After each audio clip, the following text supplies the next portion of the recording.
Isang maulan na hapon po mga lods. Ito. So tayo ng sopas. Dahil hindi tumitigil ang ulan, sopas po tayo. Ayun, no? Pwede na siya. Ayan po yun. Umpisa na natin. Kanya-kanyang sandok. Mababa na po natin yan.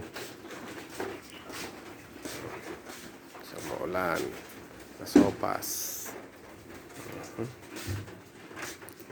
Ubus na natin. Sino po ba mga nagkakahoy dyan? Metal na nagkakahoy. Para hindi gaano maubos yung shilane. Ano, konting kulo na lang po.